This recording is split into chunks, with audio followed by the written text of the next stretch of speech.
So I'm going to call the meeting to order for the February meeting. Would you please call roll? Gregory Wolf. Present. David Padiris. Present. Fred Mueller is absent. Lindsay Grisey is absent. Fred Starrett. Present. Stephen McGank. Present. Tim Orick is absent. Leslie Hind. Craig Connell. Here. Andrew Logan is absent. Kevin Hogan. Here. And Rod Richardson. Here. We have quorum. Thank you. Excellent. Do you need to read the Zoom disclosure now? Yes. This meeting is now being recorded in the board hearing room with the Planning Commission members attending in person. There's also an option for virtual attendance on Zoom webinar. For Zoom participants wishing to speak, please use the raise hand function in the Zoom app at the start of the agenda item on which you desire to comment. Comments will be received from in-person attendees first, followed by Zoom participants. When it's your turn to speak, the moderator will recognize you by the name or phone number used to join the Zoom webinar, and your microphone will be unmuted. Please state your name and the city and state where you reside for the record, followed by your comments. All public speakers will be limited to 2 minutes unless the chair designates a different time period. If you have trouble with Zoom, please call 913-715-9666. Board members, staff, and presenters, please state your name every time you begin talking, and please speak into the microphone so that people attending via Zoom can hear you and the comments can be transcribed for the record. This is a public meeting. We are presenting live and recording the meeting. Thank you. Thank you. This is Gregory Wolf, Chair of the Planning Commission. At this point in our agenda, we have public comment for those who would like to make statements unrelated to any items on the agenda. I would invite those folks to the lectern. Please state your name and the topic you would like to discuss, and we will allow you to have 2 minutes per person. So if anyone has any business they'd like to address with the Planning Commission unrelated to any agenda items, please come to the lectern. Anyone on Zoom that wants to speak? No one's raised their hand. Okay. Then I will close the public comment section. Any disclosures of conflict of interest or ex parte communication by any commissioners? Hearing none, moving on. Any agenda additions or deletions by any commissioners? Hearing none, moving on. I will seek a motion to approve our January 27 minutes. Commissioner Starrett, so moved. Craig Connell, second. Any further discussion? All those in favor, please raise your hand. Motion carries. Okay. We've got the comprehensive plan amendments regarding the comprehensive arterial road network plan, CARNEP, and housing types. Sean, is that you leading us through this? Yes, thank you, Mr. Chairman. Sean Penley, County Planning Staff. Good evening, Commissioners. I'll give the presentation this evening for this item. Also want to mention that we have Jeffrey Vose with the Public Works Department here with us, and Karen Miller with the Planning Department to help with any questions, things that I cannot answer. So I'll go ahead and give a summary of the proposal again and explain why we're here, and we'll go through, I'll find it. Oops, I had it. Now I don't see it. Here we go. Start with the presentation. I'll give an overview again of CARNEP and these updates to the comprehensive plan. So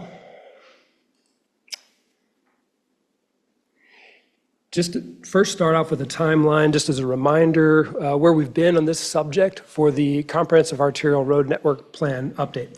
So we started this, if you recall, in June of last year, where we had a presentation regarding the Johnson County Transportation Connection Plan. The Public Works Department had initiated this study in cooperation with multiple jurisdictions throughout the metro area. And this was an approach that was needed to consider arterial road network connections. Primarily, what we were looking at, of course, was the county, but we have to look at this more of a regional nature. So this Johnson County Transportation Connection Plan, if you recall, was a part of this discussion and the basis for our recommendations on CARNEP. That was included, and we had discussions that started back in June. In August of last year, we had a preliminary update for the comprehensive plan update. So we talked about Carnip and why we were recommending an update at that time. We had our first public hearing in September where we opened up the hearing and discussion regarding this matter for the comprehensive arterial road network plan update. And that was continued to October. And at that time, if you recall, in October, we had several members of the public that spoke and had concerns and questions and comments about this update. And the Planning Commission considered all of those recommendations, if you recall, and did provide a recommendation for update with some changes. So we'll go through those tonight, summarize those changes that were made. Then, most recently, we had a presentation to the Board of County Commissioners on January 15th of this year at a Committee of the Whole meeting. And the board, following that discussion and answering questions of the board voted to remand these updates for the arterial road network plan back to the Planning Commission for reconsideration of two specific items, and we'll go through that. So as I mentioned, staff will give an overview of the Carnip updates as a refresher, just a summary of everything. We also have some of the items and recommendations we'll highlight. There is also included in your packet additional comments from the public that were submitted to staff following the Committee of the Whole meeting with the board, and those are included in your packet as well. So just as a quick reminder on Carnip and why we are needing to update the plan at this time. If you recall, this is a part of the rural comprehensive plan. It's adopted as part of the comp plan, and specifically in Chapter 4, the transportation section. And Carnip was last updated in 2015. At that time, we were looking at updates surrounding the Sunflower redevelopment property, or now known as the Astor Enterprise Park, and former Sunflower Army ammunition plant, and looking at specifically that area, Northwest County, for arterial road connections through that area. And so these recommendations are mostly in that area or on the west side of the county, where any updates to Carnip that we're going to be talking about this evening. So as a reminder to help focus the discussion, what Carnip is and what it is not. Carnip is, this is our policy that is adopted as part of the comp plan and translates into the zoning regulations. It preserves options for managing access on our arterial roads. That's the primary objective.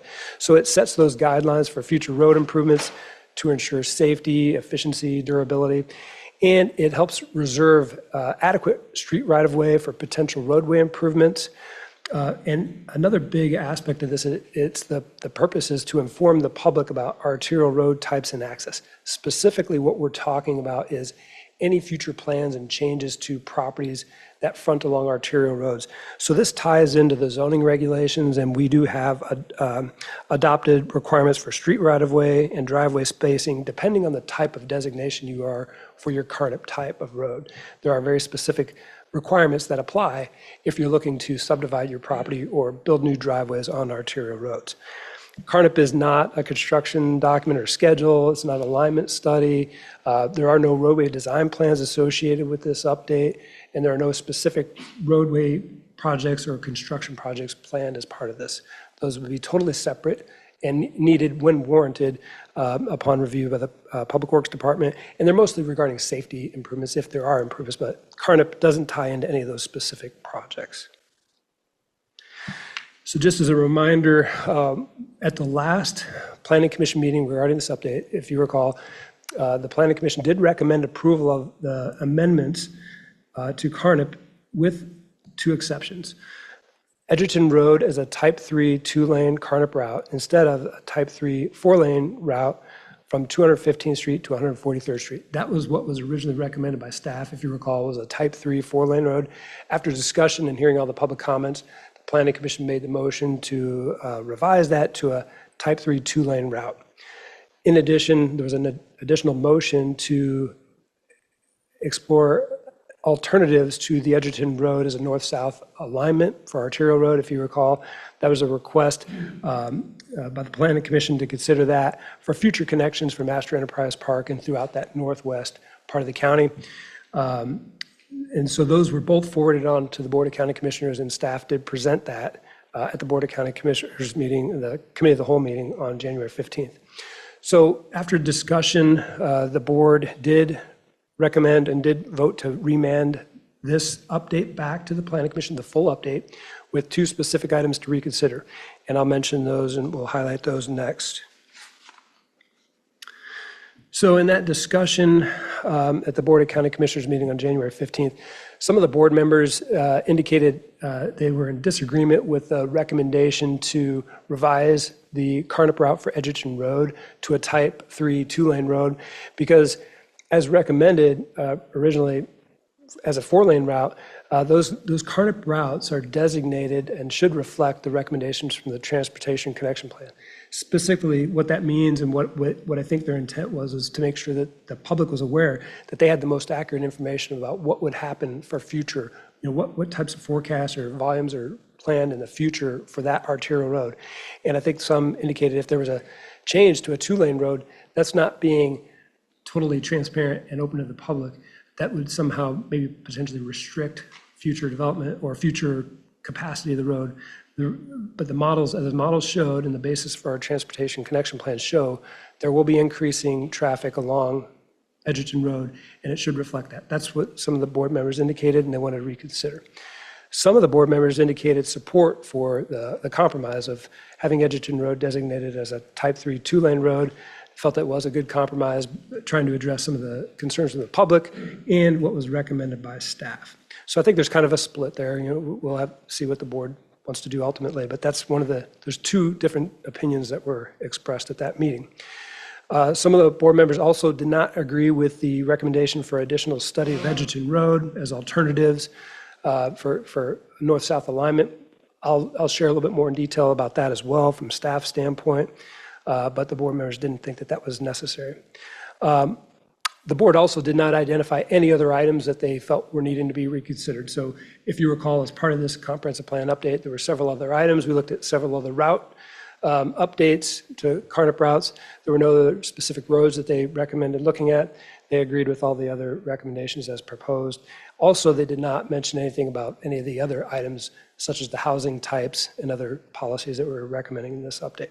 So these two specific items were what they asked the Planning Commission to reconsider, was the Edgerton Road designation and further study of Edgerton Road.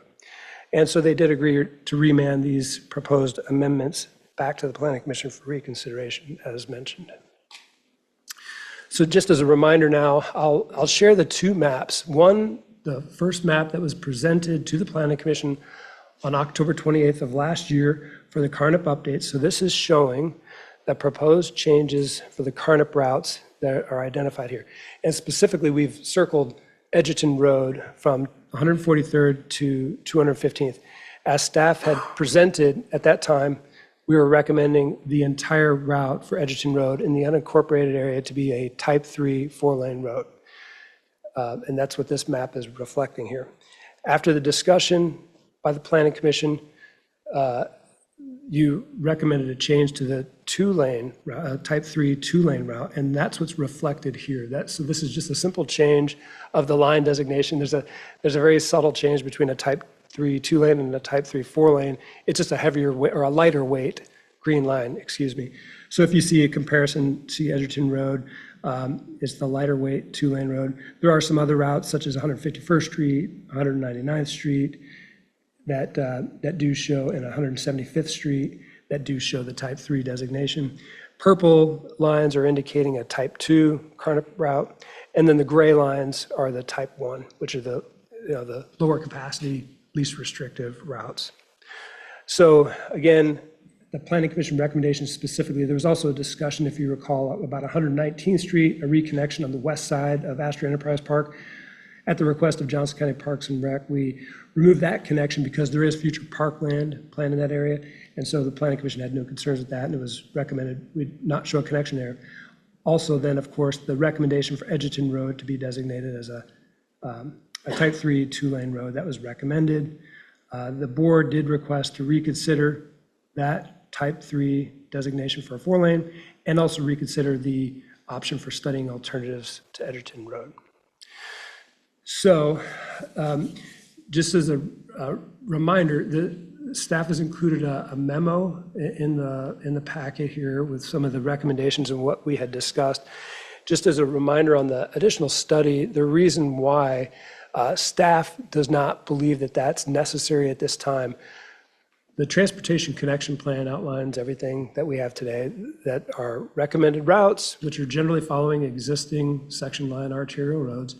We do not feel it's necessary to consider any alternatives or study alternatives to Edgerton Road at this time. There's other factors that would need to be considered if we did that, and those might be more appropriate for other jurisdictions such as KDOT. KDOT's doing regional studies, looking at alternatives in the future, and that may be more warranted for regional entities like KDOT. But there's no reason why staff believes at this time it would be necessary. Staff will always evaluate any updates when needed to CARNIP upon changes to arterial roads, changes with development, changes with annexation in cities. So we're always looking at updates when necessary. We don't feel that it's necessary at this time to do that. So just as a kind of a reminder of the options here for items to discuss, there's the option to resubmit the Planning Commission's original proposed change as recommended on October 28th for the amendments to Edgerton Road as a Type 3 two-lane route, or can revise that option to, as discussed by the Board of County Commissioners, and reflect the Transportation Connection Plan recommendation to designate Edgerton Road as a Type 3 four-lane route.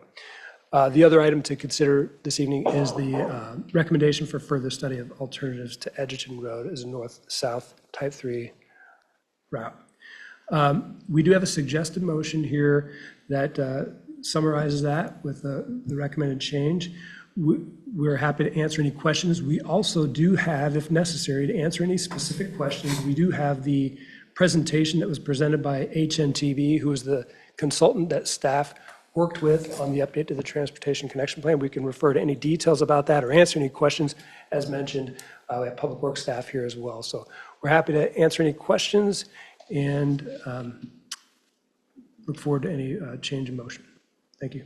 So, Sean, this is Greg Wolf. I just want to make sure I understand what exactly were the reasons the Board of County Commissions remanded this back to us? What reasons did they give? The reasons that they gave were included in the discussion. Some members disagreed with that change of revising the route for Edgerton Road from a Type 3 four-lane road to a Type 3 two-lane road. They thought that would not be completely accurate to the public. So they felt that it would be more accurate to recommend, as the Transportation Connection Plan showed, the volumes that would warrant potentially a four-lane, the capacities that are shown would be appropriate to be a four-lane route. They thought it would not be accurate to only show it as a two-lane route. That wouldn't be, it could potentially be greater capacity. So they wanted to make sure that they were actually considering that. And then also, of course, the specific item about the further study. So those are the two items they asked about. I understand the further study. I'm just talking about the Type 1 or Type. Yeah, I Type 1 believe versus the Type 2. reason why they felt it would be necessary for the Planning Commission to revisit this was to be completely clear and accurate. Also, just as a reminder, the county has rules for any adoption of a recommendation from the Planning Commission. The board would have to remand that item back before any changes are made. So after a Planning Commission makes a recommendation, the board has two options. They can either adopt it as recommended by the Planning Commission or send it back. Once it's been sent back, then it comes back it will come back to the board again next month if there's a recommendation tonight, and then they could change it as they wish. But before they can make any changes, it has to come back for reconsideration by the Planning Commission. So that's why it's being remanded back to you. And again, this is Greg Wolf. I just want to make sure I understand. The remand justification from the Board of County Commissions was because they think the statistics they're relying on show greater demand for capacity than what we recommended could handle. That's correct. Okay. And there is the additional information, if, again, we can point to any specific numbers or volumes if we need to, but that was all included in the Transportation Connection Plan, which, if you recall, was part of the packet back in October. Understood. Other questions for staff? Yes, Kevin Hogan. I'd like to know what is the classification of the road that is existing now on Edgerton Road? Is that a type 2 or Type 3 two-lane road? I will go to, I pulled up a copy of the currently adopted CARNIP map. This shows Edgerton Road from 159th to 215th Street is designated currently as a type 3 4-lane road. The only section that did not have a specific designation identified on the map was the section from 143rd to 259th. The reason why, if you see here, this pink shaded area, it's the corridor for what is the arterial roadway that will go through Astor Enterprise Park. At the time that this was adopted in 2015, we did not know what the proposed development or transportation connections would be in this area because it was still the Sunflower Army ammunition plant. Now that it's been annexed, in most of this area north of 143rd Street has been annexed in DeSoto, we now know they're developing that as an industrial park, and they do plan a street connection through that area. So that's part of the reason why the transportation connection plan showed that designated route for Edgerton Road as a main north-south road. They're showing a future street connection tying into Edgerton Road at 143rd Street. That's why staff is recommending the change to the type 3 4-lane route for the entire route. So the only section that's really not currently updated is the section between 143rd and 159th Street. That's the change. Other questions for staff? Mr. Chairman, Rod Richardson. Well, Sean, I think, and I'm trying to understand this. I mean, it's obvious that, the recommendation for type 3 4-lane certainly would encompass significant traffic volumes, obviously. I think 199th Street's essentially been classified as that for probably 24 years or something like that. It's never been developed to that yet. And the traffic volumes aren't there. And it may be that before, since I'm new to this planning commission, maybe this was discussed in detail. But I would ask the HNTB representative, if you can answer it, or you, to consider or take us back through the actual thought process that HNTB went through to make its assessment to recommend that the capacity of this road justified a type 3 4-lane. In other words, I guess that's one question. Why, not just that you did recommend it, but why did you recommend it? What were the traffic counts that justify a 4-lane road? And what are the traffic counts that justify a 2-lane road? I'm curious to know at what point in your considerations, if you looked at, if the 4-lane road requires X capacity, how long do you think it will take to get to that point? So I guess my questions really go to how did HNTB make the determination it did to make the recommendation for a 4-lane road versus a 2? And secondly, did you actually look at a 2-lane road, if you designated it that way, what problems that might create for the county if it did, and when those problems would occur? Good questions. We do not have a representative from HNTB here this evening, but we have Jeffrey Vose, and he can certainly answer any details for that transportation connection plan. Hi, Jeff Vose with Public Works. So the modeling that HNTB did was based on a number of previous studies, a look at the terrain that was out there, floodplains, wetlands, what's developable, what's not developable, what's sewerable, not sewerable. And they came up with what they thought that future scenario would look like and modeled it based on the year 2060. And for Edgerton Road came up with a range of 14,900 to 18,100 vehicles per day. A type 3 2-lane road gets converted to a type 3 2-lane around 7,500 vehicles a day, and a type 3 4-lane around 9,150 vehicles a day per the CARNEP designations that are in CARNEP and the TCP study.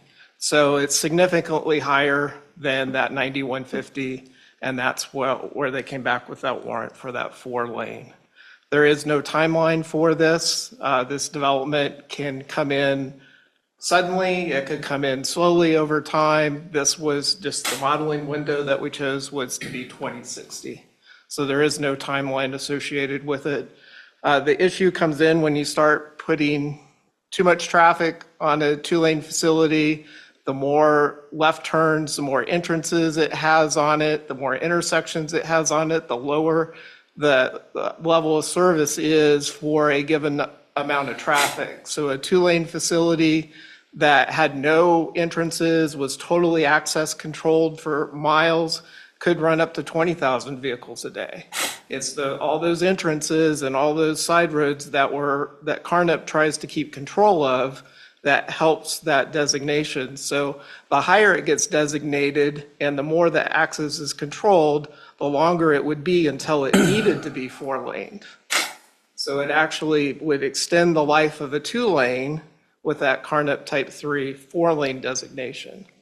So did I get all Yes. your questions I think- answered there? Yes, the answer is yes. It was a good explanation. What I take away from that explanation is that based upon HNTB's information, I'm sure they work with the county and you to get, they determined that the top capacity limit for the 2-lane is around 9,100 trips per day. That's what's in the original, it's in the CARNEP document. Right. So that was the guidance that they used from And- CARNEP. And so their estimate of 14 to 18,000 is that, did they peg a specific time that we think it will probably hit, say, 14, 15,000 in 19 or 20 something? Yeah, there is no timeline associated with this, other than that's the range they predict at 2060. Okay. So that was the basis that, of why they suggested that.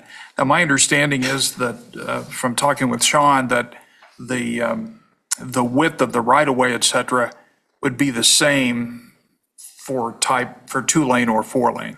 Correct. If, let's say, just hypothetically, that the Planning Commission said, we like 2-lane, and the Board of County Commissioners said, yeah, okay, we can go with the 2-lane designation for whatever reason, they go with that. Is there a problem in if the capacity was reached, say, in 2050, that it was inching over 14,000, that the plan couldn't then be changed to a 4-lane? Well, so the whole theory here is we're planning today for what we're looking at tomorrow. So if we wait to make a change later, then we don't get the benefit of making that change today.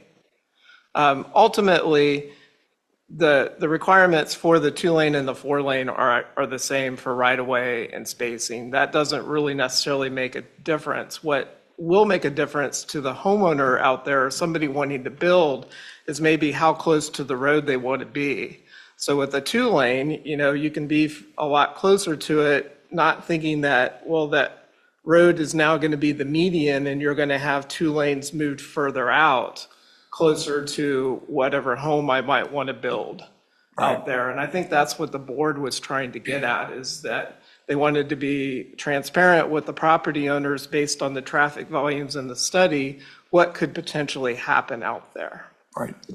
I think, and just a couple more points, I would only observe, as having lived along 199th Street for a long time, that, and it's clearly designated type 3 4-lane, that it hasn't particularly impacted where people put their houses, which are pretty much right on the line on 199th Street, although that right-of-way is there, I think, or can be. So, I understand what you're saying. I'm not sure that it has that bumper effect. But let me ask one last question, then I'll surrender the floor here back to the chair. In the documents that, under commentary and recommendations, table 9 of the Transportation Connection Plan under Edgerton, it says, Edgerton Road is planned to be type 3 4-lane. Additional study is warranted to identify the appropriate design to manage traffic. What exactly does that mean? And I'm asking that because the commissioners indicated they didn't want to see any further study, but it looks like in the recommendations, it was specifically suggested there be additional study on the design to manage traffic, which to me goes to the question of should it be a 2-lane or 4-lane, or maybe I just misunderstand what that means. It's under the Edgerton, the last of the 3 bullet points on page 25, if you're trying to find it.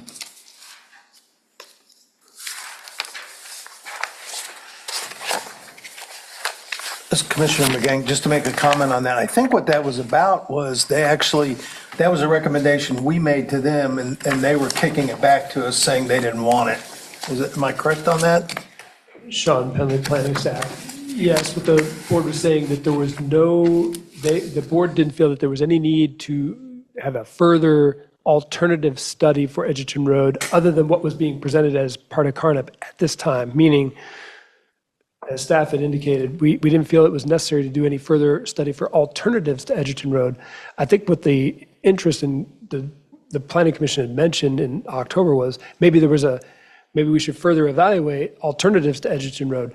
As we noted there to the board, there would not be a reason to explore alternatives to Edgerton Road because Edgerton Road is existing arterial road, and there is no other plan that we have for alternative alignments. And the section you're looking at was the recommendations for Edgerton, the city of Edgerton. And that was for them to figure out how to manage the traffic through their jurisdiction coming down from this. Okay. So the bottom line is that HNTB presumes 14 to 18,000 per day. The top limit for type 2 is 91. That's significantly higher. Apparently even though I don't know exactly what they based that prediction on, that was their prediction. And they're not anticipating a need for further study that might change that. They're solid on that recommendation. Well, a lot of it too is we're very early in the development of this area to really be able to do an accurate study. At this point, we don't know how AEP is actually going to develop. Right now, DeSoto's timeframe to build the road down to 143rd is 25 years. So we're still quite a ways out from knowing. We don't know if KDOT has a circulator route proposed that they showed at the local consult that went from Evening Star over to State Line Road and down, which would make a significant difference in what the traffic would develop in this area. So if that were built, so there's just too many unknowns right now to really be able to do an accurate study to figure out where the best place for traffic would be. Gotcha. So we just feel like we're not necessarily saying that we would never do a study. We're just saying now is too early to do that study. Okay, thank you, sir. That's all I have, Mr. Chair. Any other questions? Yes. Yes. Oh. Commissioner Praderis, all right, so I understand what you're saying about wanting to be transparent and tell people up front, this is where the road likely may be, and so therefore you might not want to build your house there. But if I recall correctly, during the public comment back in October and perhaps prior. Would you mind pulling the mic a little closer to you? Sorry about that. Yeah. If I recall correctly, there was public comment stating that there were recently purchased parcels that were then built on, and they had asked and verified that they weren't putting their house within an area that would be, I guess, in danger of becoming right-of-way, but yet they find their house is potentially on the chopping block, so to speak, if I recall those comments correctly. Sean Penley, planning staff. I do recall conversations and comments about those questions from the public on Edgerton Road. And I think as staff had mentioned, there's no plan that the county has at this time for acquiring right-of-way or building any road improvements, but we will certainly look at any one condition or site specifically and answer the question. Jeff may be able to add more Yeah, to I that. believe those houses were in the area that was right now being designated as type 1, that north 2 miles. Okay, so those existed in the portion that you're wanting to add to the current type 3 4-lane designation? Correct. Yeah, Okay, and any changes now, so anything that's been developed or anything that's already currently divided, used, would remain. We wouldn't be taking away anyone's access, taking away driveways, or taking, voiding out any permits for anything. this is going to be, if adopted, here's what the new requirements will be. What we're proposing is this change. That will change any future plans for driveways or division of land fronting these roads. That's what we're talking about, is going forward. Okay, so what you're saying then is if it's recommended the way the Board of County Commissioners wants it to be recommended, anything that's existing currently would not be eminent domain bulldozed. We can't answer any questions about any future. I mean- There is no plans for eminent domain or, again, acquisition of right-of-way. What we're saying is, after approval of any updates, any future proposals for driveways or subdivision would be subject to these new requirements.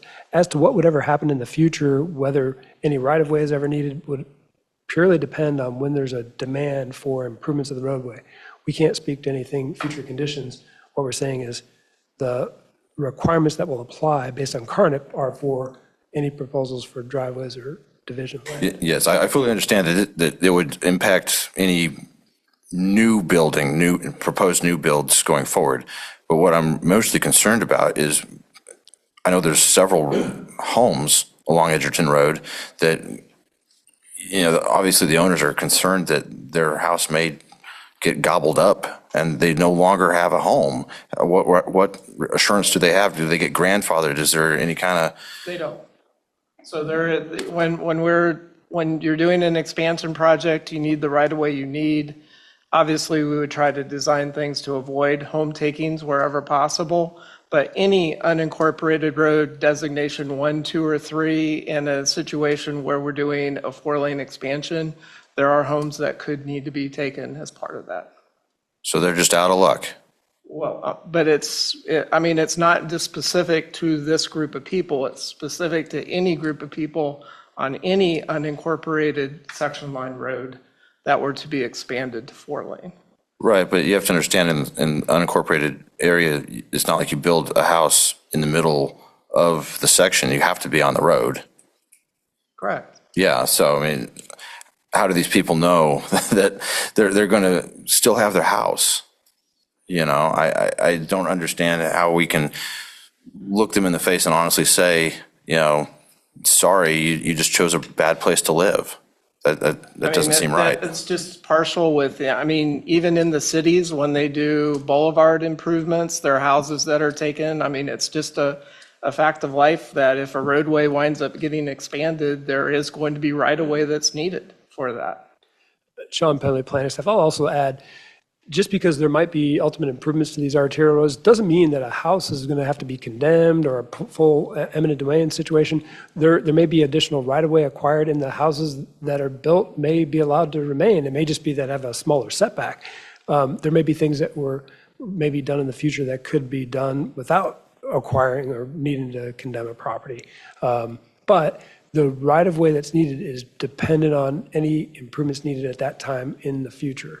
So there's never a guarantee on anything. As Jeffrey indicated, there's existing arterial roads anywhere in the county. The same situation may apply, regardless of designation of CARNIP. Okay. Last question. You had said that things could change rapidly and suddenly. And I don't keep up with the news as much as most people do, but I am curious, knowing that there is a proposal for the Chiefs to move over to the Kansas side, where does their proposed headquarters and all of that fit into a potential sudden change that CARNIP would want to be supporting? Do we know where they're talking about putting that or how that would affect anything? I'll start here, Sean, with planning. The cities have their own adopted access management plans. Nothing that the county would be doing here would affect any city routes. Although we coordinated with all of the jurisdictions in the county and these fringe area cities, especially like Olathe, we are only showing designations for unincorporated area roads. I don't think that there were any plans that we are aware of with future practice facilities or anything like that, and the cities would affect this.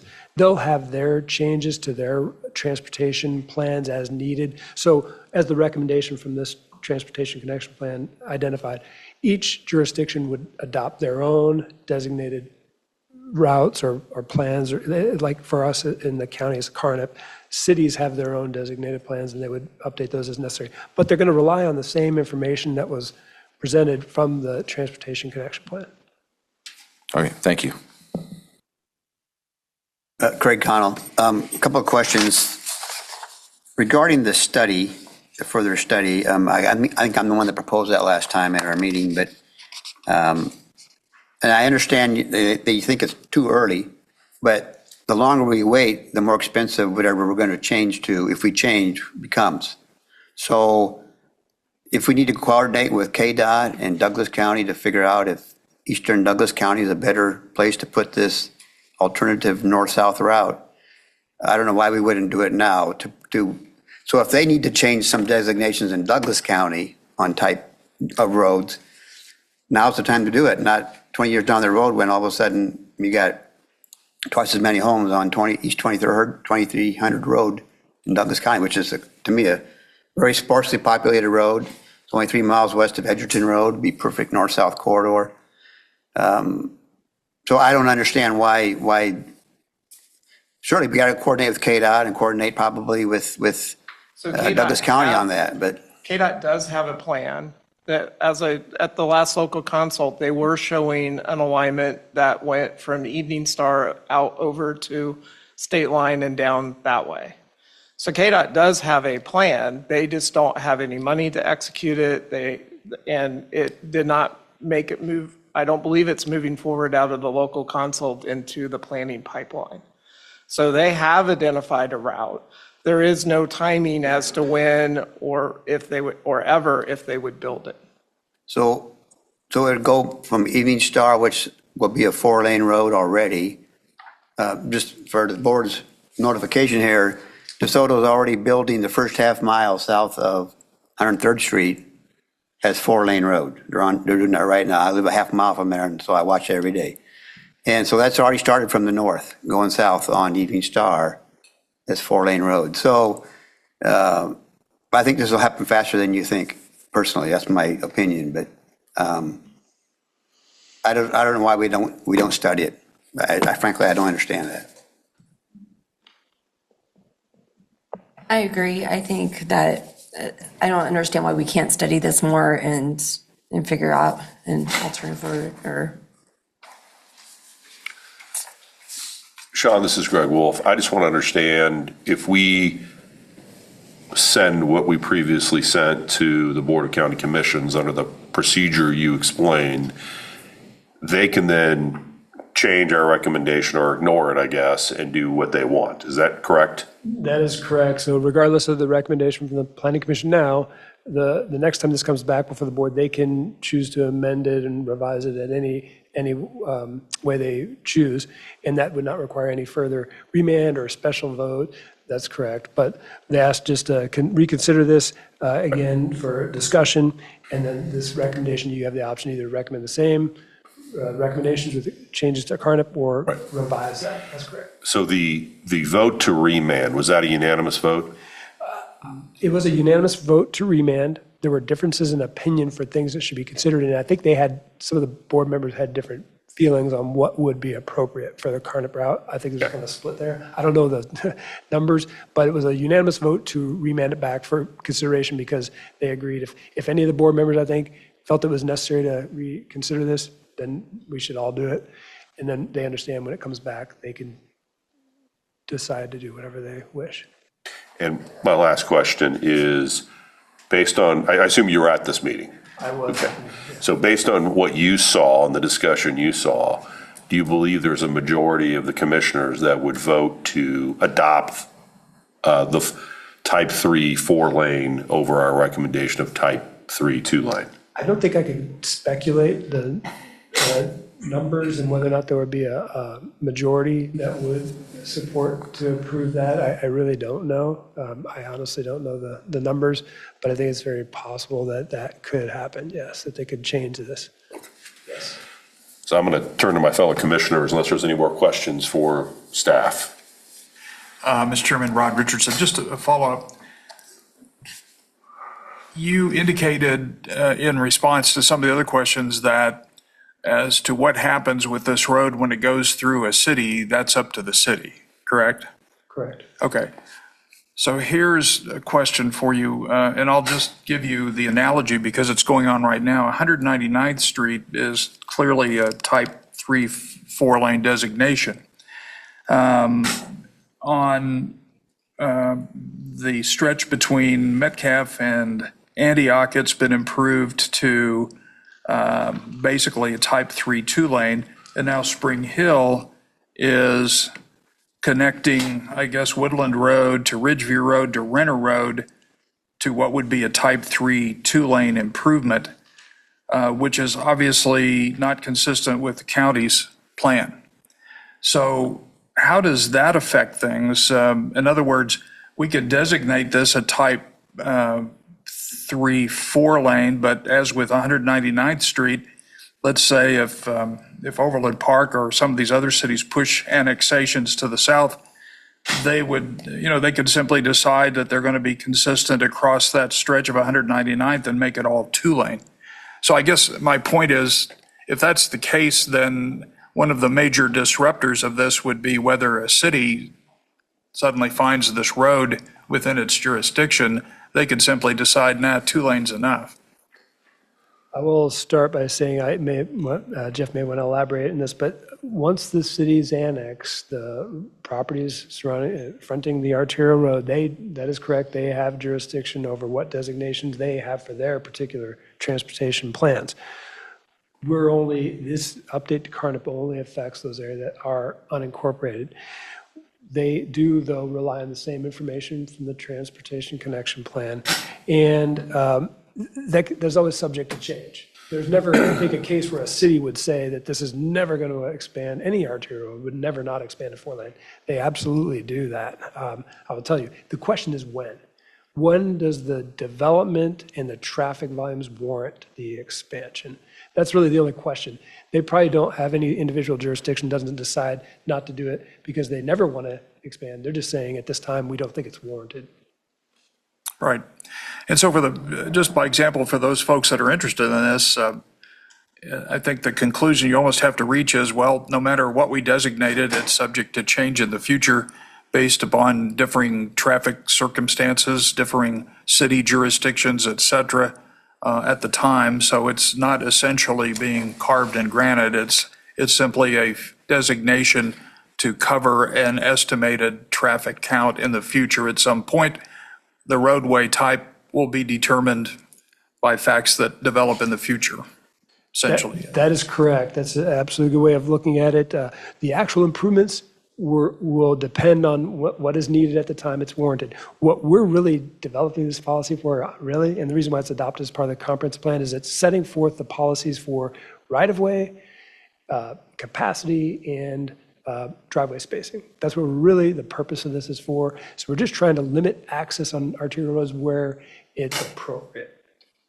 Thank you. So, Mr. As chair, I'm just going to take does any of the commissioners have the appetite to adopt the change that the county commission is proposing? I just want to see if anybody has the appetite for that.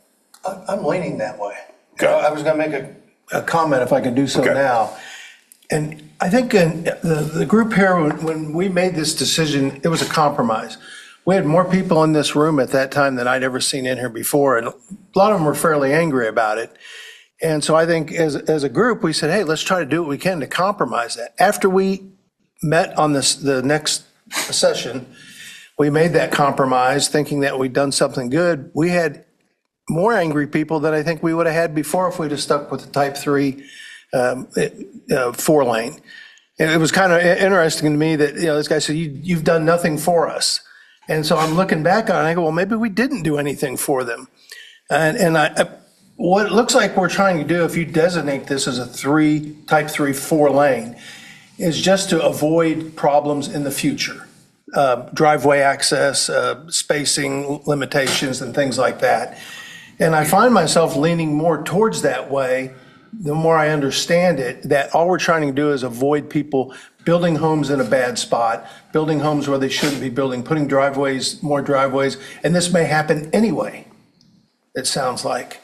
So I think the deal we made, the compromise we made, didn't really make anybody happy. and I think that's why we did it, at least why I did it. And I'd hope they'd find another place. I know it's a money situation to go and make a study that's not really, they don't deem as necessary right now. It's an expensive thing to do. The budget probably isn't there to do it right now. So, and part of me is leaning towards going back to the, to avoid any problems in the future, going back to the 3-lane or 4-lane road, type 3. So that's just the comment I wanted to make. So back to discussion. Does anybody have any interest in making the motion that the county commissioners have suggested?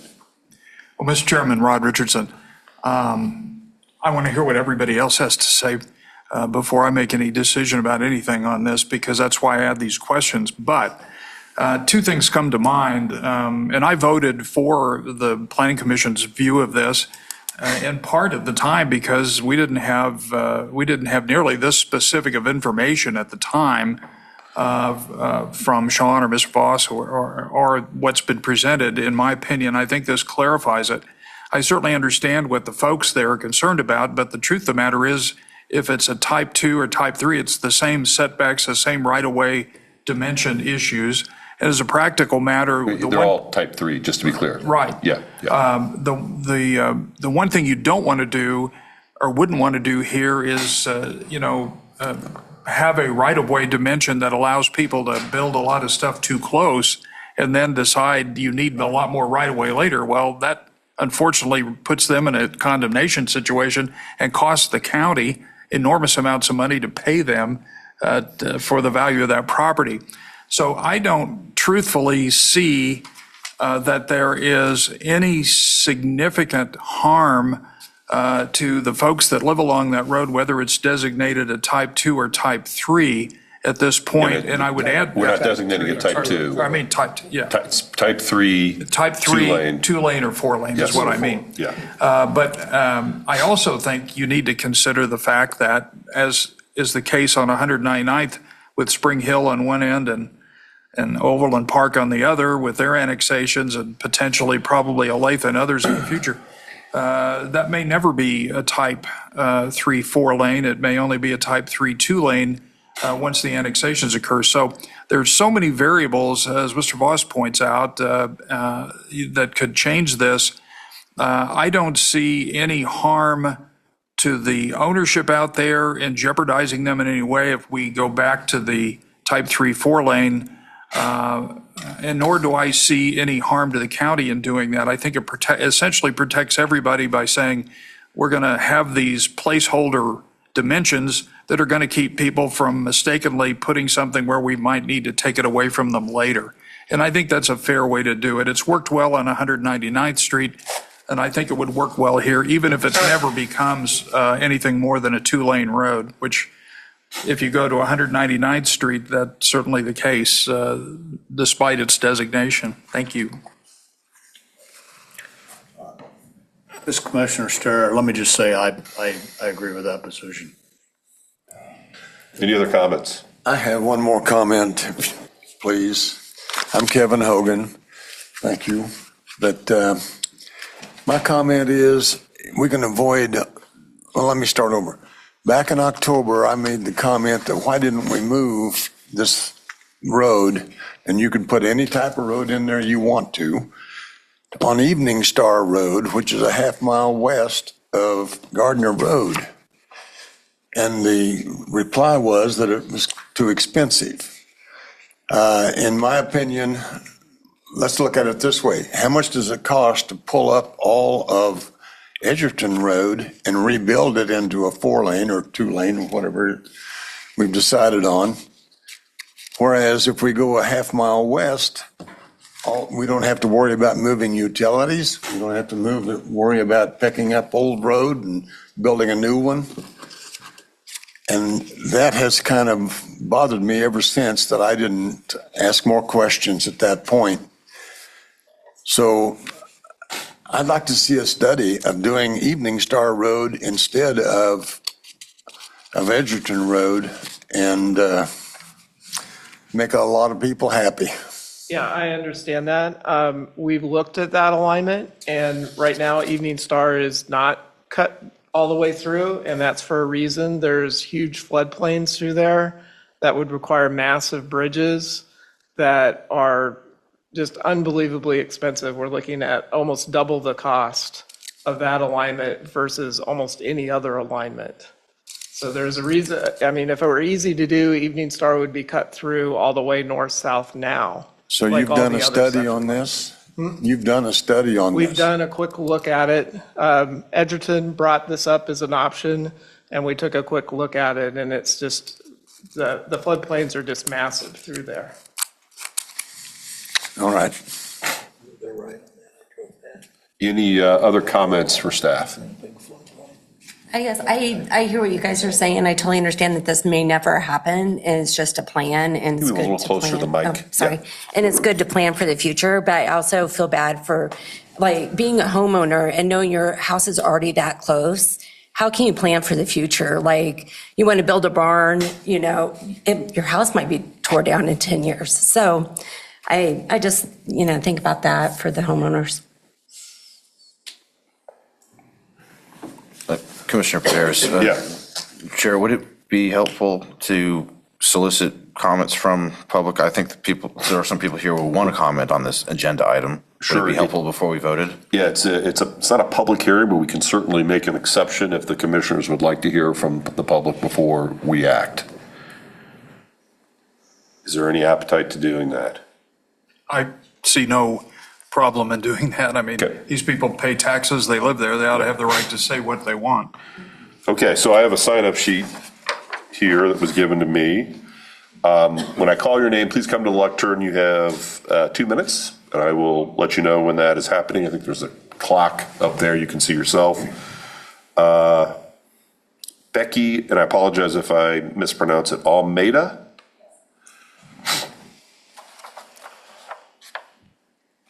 Thank you. My name is Becky Almeida. I reside at 17070 Edgerton Road. I'd like to thank the Planning Commission for their thorough discussion and compromise during the October 28th, 2025 meeting, and their recommendation to downgrade Edgerton Road from a Type 3 4-lane to a Type 3 2-lane. I'm disappointed that we're back here again to discuss this decision, and you should be too. We should all be disappointed in our county commissioners and their failure to value the decision and recommendation the Planning Commission put forth regarding Edgerton Road. The residents of Edgerton Road should especially be disappointed in the lack of representation we have in our elected commissioner, Shirley Allenbrand. During the January 15th, 26 Committee of the Whole, where Carnup was discussed, Commissioner Mike Kelly's main point was that if Edgerton Road were to be downgraded, this would not be transparent. What is transparent is that Commissioner Kelly has an agenda, and it's against protecting the rural integrity of this county. I urge the Planning Commission to remain steadfast in your decision and compromise regarding Edgerton Road. Keep your recommendation to downgrade our road to a Type 3 2-lane. A Type 3 2-lane also adds a median, even though the right-of-ways are the same. It's adding 2 lanes and a median to our currently 2-lane road. I believe the commissioners have lost sight of what democracy looks like. It has been made very clear that Carnup is not a construction plan, but look at it this way. It's a plan that's not a plan without a plan. I understand that even if Edgerton Road is designated as a Type 3 2-lane now, it doesn't mean that it couldn't change to a Type 3 4-lane. However, can you make a compromise now, see how traffic and development changes or doesn't, and reevaluate again in 5 to 10 years, as seems to be the standard? Everyone references the future and future growth, but what will be your plan for the 60-plus homes on Edgerton Road between 143rd and 56th Highway? Again, a plan without a plan. Thank you. Edgerton, I have just a couple more, and there's only 3 of us to comment tonight. Actually, there's only 2, but I'll give you 30 seconds. Thank you. Edgerton Road isn't the only arterial road with this issue. It's just the only one that seems to be paying attention and voicing opinions as a group. My fear of keeping Edgerton Road as a Type 3 4-lane is that other, more reasonable routes won't be reviewed for the north-south corridor. And please, planning staff, could you answer my question as to why Edgerton Road from 56 Highway south to 207th is on your map? It is the city of Edgerton. It is not a county road. It is the city of Edgerton. 56 Highway South to 207th. That is not a straight thoroughfare if you look at it that way. Thank you. Next up is Krista Wilson. 2 minutes. My name's Krista Wilson. I live at 16240 Edgerton Road. I am also here about the Carnival, obviously. I listened to the committee of the whole meeting where the board discussed your proposal of downgrading Edgerton Road portion of the Carnip from a 4-lane to a 2-lane that you suggested as a compromise in order to protect our community. I listened as my elected representative, Shirley Allenbrand, congratulated the county employees on how hard they have worked on the Carnip. And I listened to Mike Kelly communicate how important it is to be transparent with residents, and therefore your well-thought-out compromise was rejected by the board. The county employees have indeed been busy over the last year updating the Carnip plan, changing zoning regulations, and creating new overlay districts that allow anyone with a good idea to build whatever, wherever. Looking back at the barrage of meetings and updates this year, coupled with the release of the chief's construction in our area, makes me curious as to what other not-so-transparent reasons lie beneath the desire of the board to maintain Edgerton Road as a potential 4-lane in the future. I'm so thankful to you all for listening to our voices and concerns when creating a thoughtful suggestion that would protect us and still provide for the needs of the county. Shirley Allenbrand chose not to echo any of the concerns that we all know she received from her constituents.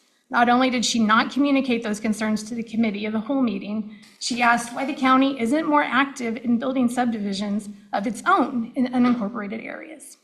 She does not represent the thoughts of her people and does not even bother to respond to any of the emails that we send. You all worked hard and invested in the Carnip proposal, and we appreciate that. Personally, I hope you all stick to your proposal so that the board must show their true colors and their lack of concern for preserving rural portions of the county. The saddest revelation to me is that the best chance I have to protect my home is to continue to have financially incompetent leadership on the board that keeps our county broke. At least that way there isn't the money to build a road through my living room, unless there really are any already other deals that have been made that have not been shared with the public. Thank you all for your efforts. We really appreciate it. Thank you. That is the last person who signed up for our comment sheet. I'll allow one more if anybody else wants to come up and speak. All right, hearing none, then public comment is closed. At this point, I will entertain a motion that, I guess they did write up a draft of a motion here. The very last page, suggested motion. Does anyone? Connell, I would like to introduce more comments before we make motions. Comments from commissioners? Yeah, Okay. yeah, between the commissioners. Further comments? Sure. Okay, so there was some comments between a couple of commissioners about they don't see any reason to change, not to change to 4-lane because it's the same right of way and all that sort of stuff. Well, if that's the case, then why not leave it 2-lane? Right? I mean, nothing's changing whether we leave it at 2-lane or 4-lane, still got the same right of way. Well, I think the majority of it is 4-lane right now. The majority of that, of Edgerton Road right now is type 3 4-lane. You put that map back up? Correct. But what I'm saying is what we proposed last time was to go to a 2-lane designation with type 3. Right. Okay, nothing changes for right of way for anybody. It's still 120 feet, or was it 150 feet, whatever it is, for type 3. So my point is, if down the road they need to change it to 4-lane, they're going to change it to 4-lane because they already have the right of way. So I'm saying we can keep the same motion we had last time and nothing changes, nothing. Secondly, on the study, I still am adamant that we recommend that they do a study. Maybe it's not this fiscal year, maybe it's next fiscal year where they can budget for it, to really figure out, is this the right route to use? And they have to look at all costs, not just, where bridges, and I mean, that's super important. But what's the cost of acquiring real estate? What's the cost of demolishing houses? And look at alternatives. And again, I keep going back to Douglas County, East 2300 Road. There's just a handful of farms on it. So it's not near as popular as Edgerton Road is. So I'm thinking, if I want to make a motion, I would motion that we do the exact same thing we did last time, send it back the way we sent it, and let them make the changes. So you raise a good point. This is Greg Wolf. I want to confirm something. I want to make sure the right-of-way will remain the same width regardless if this is type 3.2 or type 3.3. Or type 3.4, excuse me. Is that, am I right? Sean Penn, the planning staff. Yes. So for any future proposals for dividing land or for driveway, we would say the rules that apply for zoning regulations would fall back to whatever designation is, whether it's a type 3 2-lane or a type 3 4-lane. That is true that the same street right-of-way and driveway spacing requirements apply. So really, there's no difference. That's why there's no change there. What we're saying is on the designation, we're just, to be more accurate for what's expected for volumes, it's more likely that it warrants the 4-lane, but that's correct in terms of how it's applied in the zoning regulations. It's the same street right-of-way and same driveway spacing regardless of whether 2-lane or 4-lane. The difference would be is if you're somebody new coming into the area looking at this plan to see what's planned, and you see a 2-lane road versus a 4-lane road, you might make different decisions whether you wanted to build there, where you wanted to locate your house, and those kinds of things. And this is Greg Wolf. To me, it's easier to go lower than it is to go higher in terms of volume. So in other words, going from type 3 4-lane to make the commitment to type 3 2-lane is an easier decision as opposed to the opposite. That's my biggest concern is at some point, if we don't keep the designation type 3 4-lane, we will be in a position where we're going to have to make a hard decision, and then people will have made big investments potentially thinking it's only going to be 2-lane. I think that's correct. And I think that was one of the comments from one of the county commissioners last month. That's correct. Any other comments? Commissioner Praderis, correct me if I'm wrong, but my understanding is we have some responsibility to help maintain the rural character. And a 4-lane thoroughfare is not rural character. Once it gets annexed by a city, obviously they're going to do what they want. It's no longer rural. So I feel like if you restrict it to a 2-lane rural character road and developers make decisions on how they want to build, that helps to maintain the rural character. And I would second everything that Commissioner Connell said. So I want to ask, this is Greg Wolf, I want to ask staff, is that a factor we need to consider? Well, I don't think that really weighs into this CARNIP discussion, no. So the rural character, we consider that certainly for land use applications, rezonings, or development. Rural character, we're talking about traffic, future traffic management. So we're not preserving anything because we're not restricting any traffic. These existing arterial roads are used and they're meant to be used. Where the traffic is flowing is based on where traffic and development is occurring and connections from one place to another. There's nothing here that we have to consider rural character in preserving or maintaining because its traffic will continue on arterial roads and it will only continue to increase over time. So that's not really a factor we consider for CARNIP, in my opinion. So just so I'm clear, Greg Wolf, if HNTB's guesstimate on traffic volume is wrong, this road never becomes more than a type 3 2-lane road. I think that's correct, and that's why their modeling is based on development, traffic patterns, and traffic capacity. Their models reflect that, and they have traffic counts that were done in a full methodology that was considered as part of that plan. Understood. Any other questions for staff? Rod Richardson, Mr. Chairman, not really a question, but just an observation. I think it is a fact that if the county commissioner's intention is to encourage economic development in these corridors or the city of Gardner or whatever, anyone that's looking to develop that other than residential, I'm excluding residential, but if they want to come in with commercial or certainly industrial type uses, the fact that it would be a type 3 4-lane may be of considerably more interest to them depending on the traffic that they're bringing to the area or whether, so I know that if it's designated a type 3 4-lane, certainly those folks that might be interested in more intense uses are going to be more interested than that than potentially a 2-lane that might be already near capacity.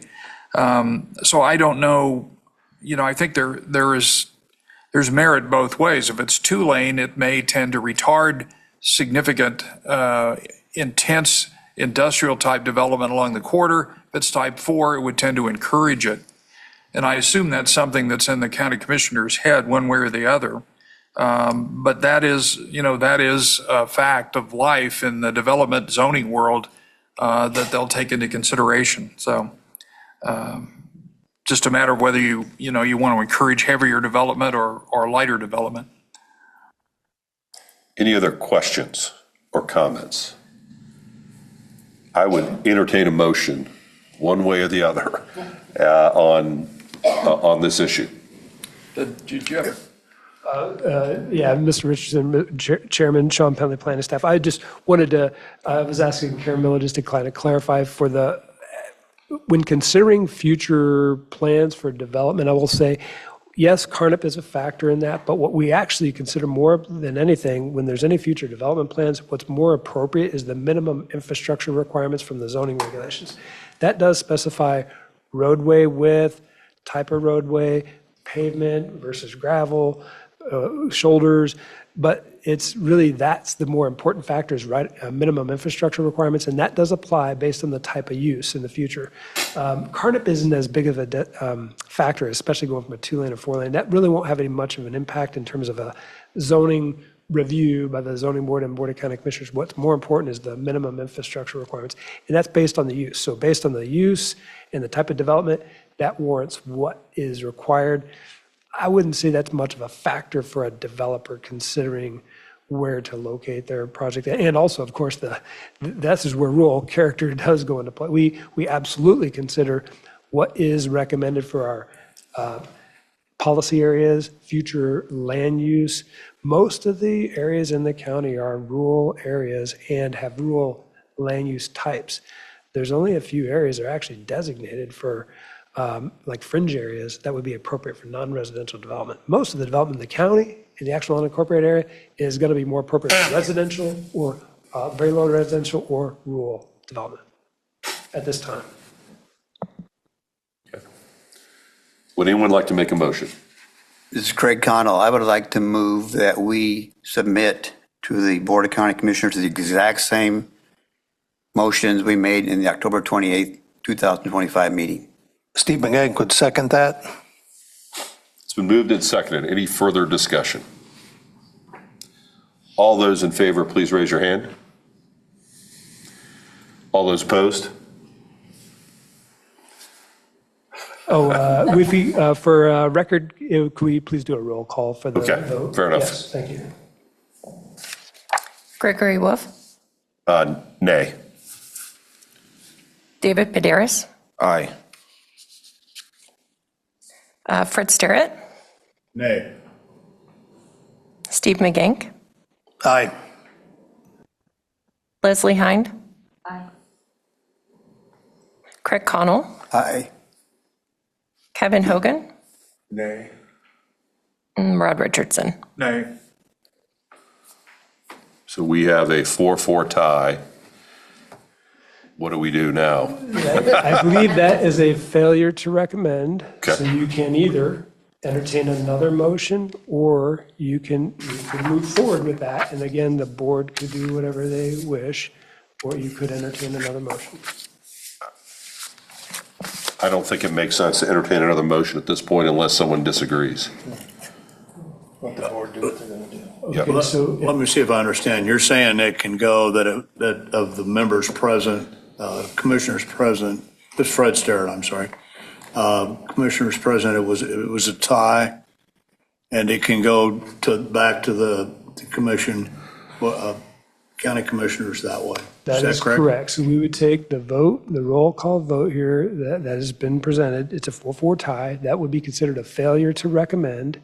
That would carry forward to the board with that split vote, would show that vote, a record, and then the board can do whatever they want at that time. It essentially, there's no majority here. Right. So that's And what when you say, this is Greg Wolf, when you say failure to recommend anything,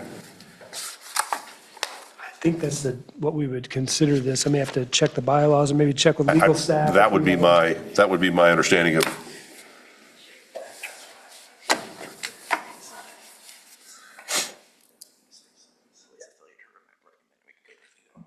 That's correct. So legal staff agrees it's a failure to recommend.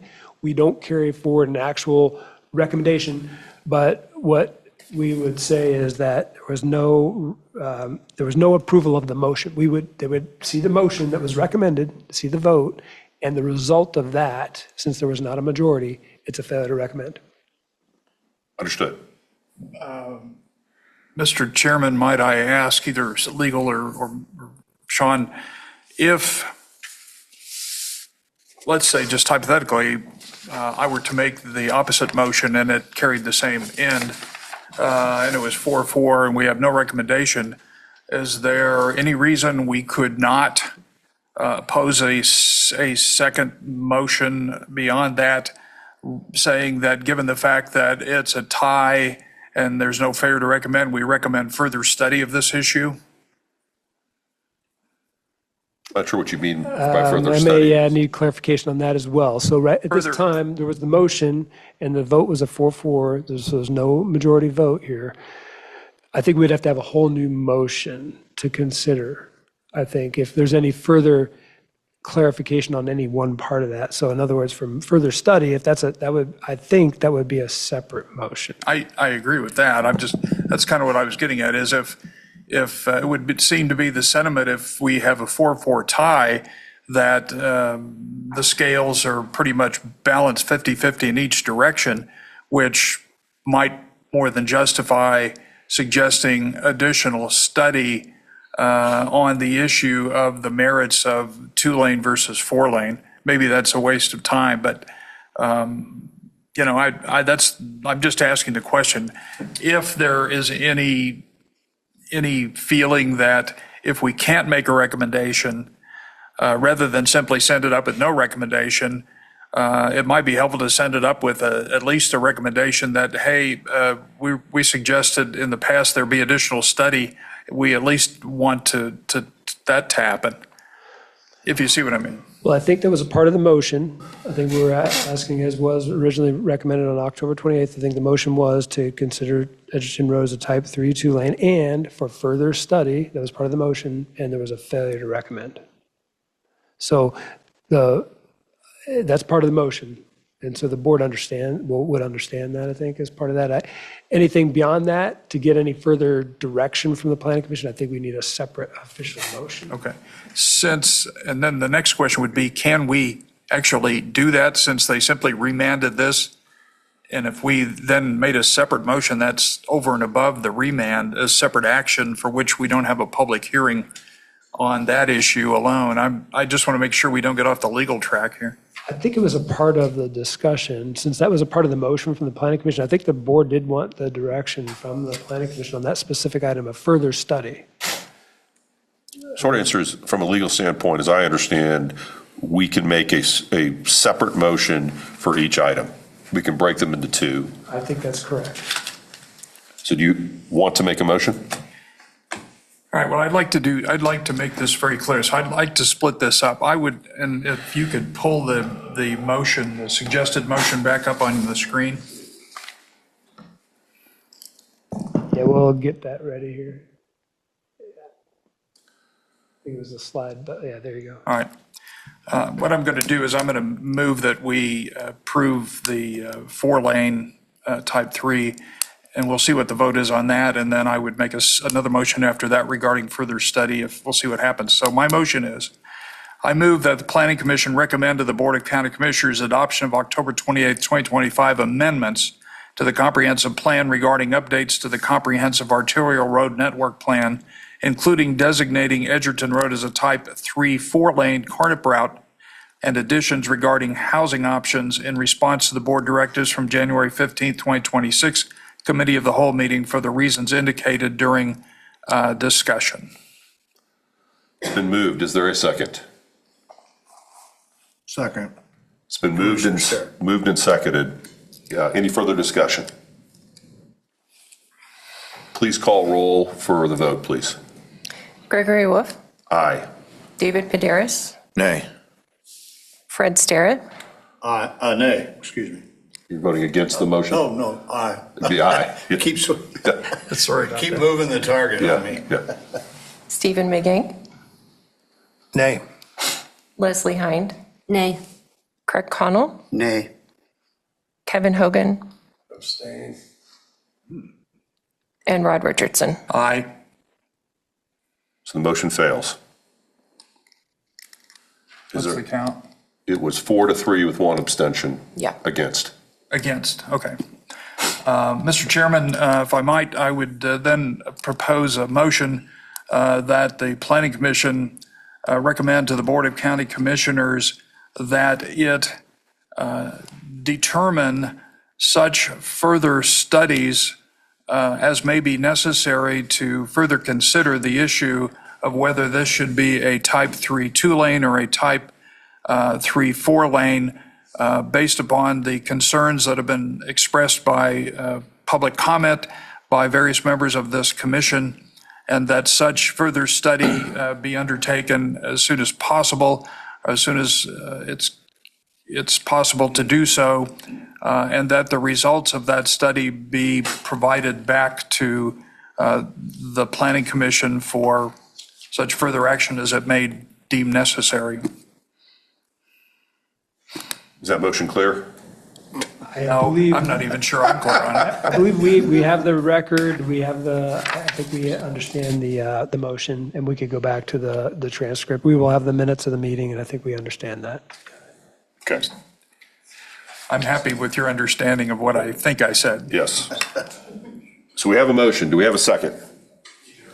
Second.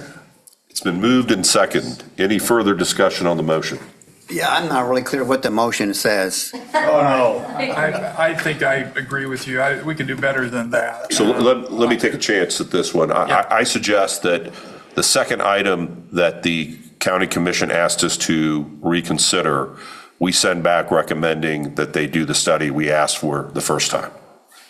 Very good. Commissioner Paderis, wasn't that study for alternative routing of the corridor? Well, that would also What- include examining whether Edgerton Road is the right place to do this. Okay, we should probably make that explicit. Yes. So You know, the, and you know, talking about the 2-lane versus the 4-lane. right. So the request is to examine whether Edgerton Road is the right location for a type 3 4-lane, and to examine whether there are other options in the county for a type 3 4-lane. Well, I would add not in the county, but also in adjacent county.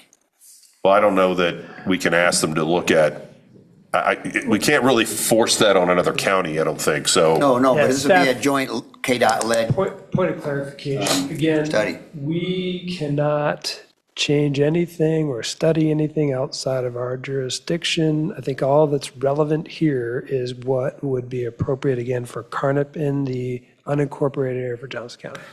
So I don't think we can add that part of it. Why not? Why can't we make KDOT part of this and have them? Well, I don't think that's Study. part of our purview. We can't ask KDOT to act, and we can't ask, We can certainly ask the county to ask KDOT to lead a study. I don't know the answer to that. I'm not aware of that ability to do that. We can't ask them? If the motion here, what we're recommending, we're talking about Carnap, and we're talking about comprehensive arterial roadway networks in the county and the adoption of amendments to the comprehensive plan. There is nothing here within that recommendation that would warrant further study outside of the unincorporated area, to my knowledge. I don't think that's relevant. That would be a whole separate type of action, I think, that the board would initiate. I don't think that the planning commission actually has the ability to make that recommendation. From a legal standpoint, that's beyond our power to make that kind of I recommendation. think that is correct. Yes. So with that understanding, do we understand the motion? I think we do understand the motion about further study and options for Edgerton Road as to, one, the 4-lane, the type 3 4-lane, and other options for alternative routes. For a type In- 3 for 4-lane Type in 3 the, 4-lane in the unincorporated area. or in the county, I would say.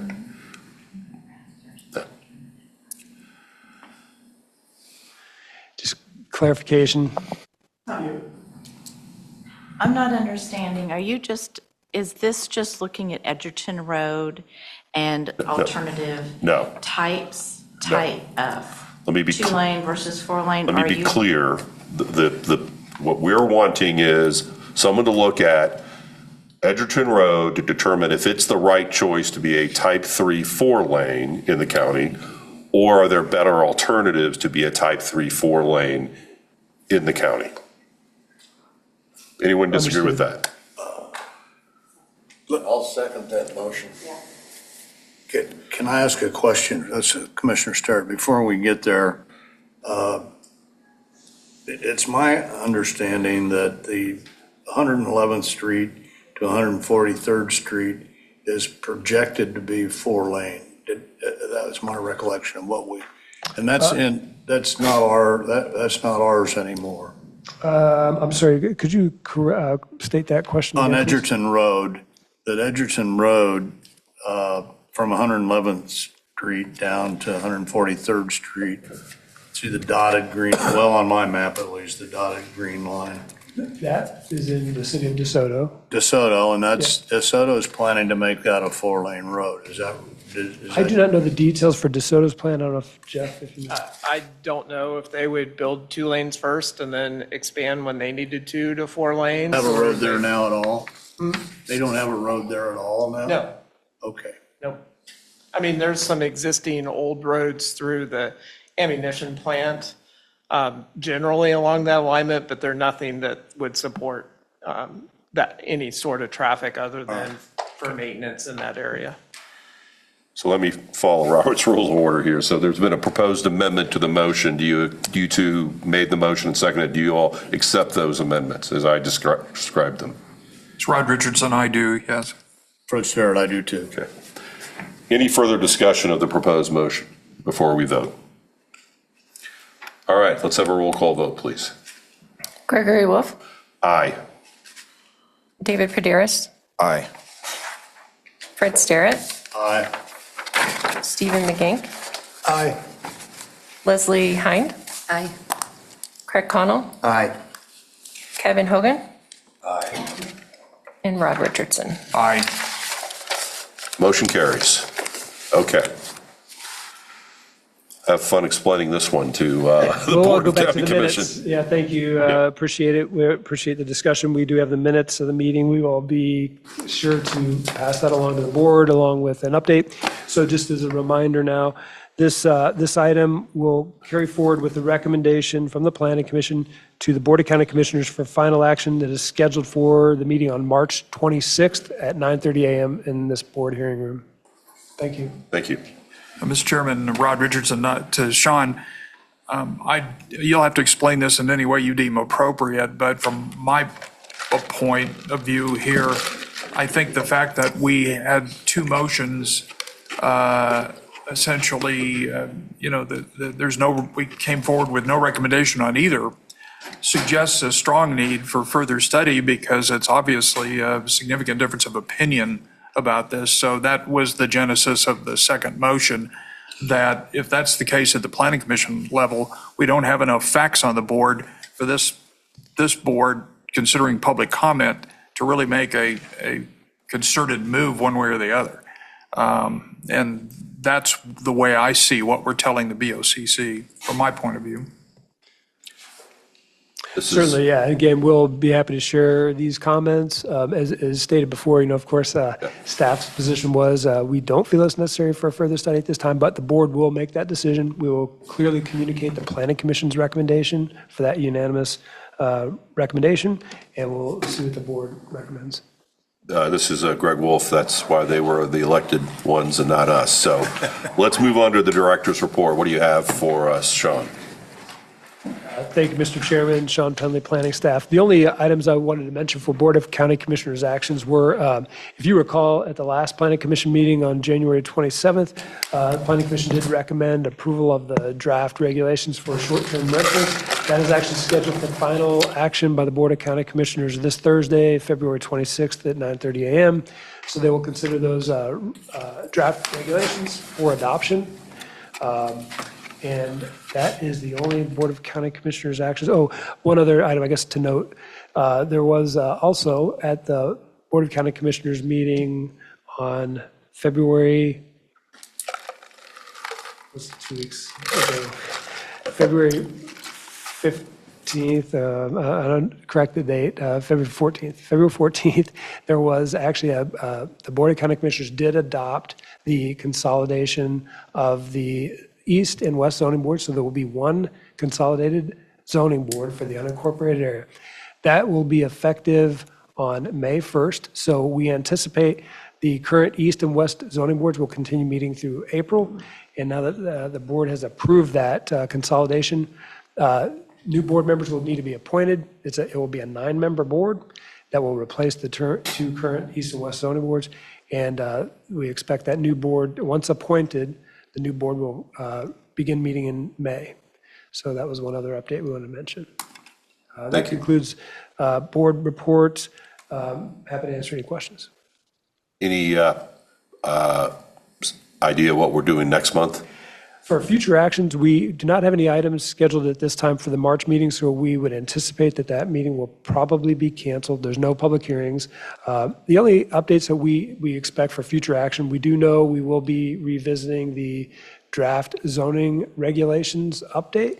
That's something that staff is still working on. We're actually awaiting Module 2. We've completed review of the draft for Module 1 with all the zoning districts and use standards that we have had a public discussion on that. We will have an update to the Planning Commission for Module 2 when that's completed. We would expect that to be ready probably in April for a preliminary review, but no date has yet been set. At this time, I do not think we'll have a meeting in March. Okay.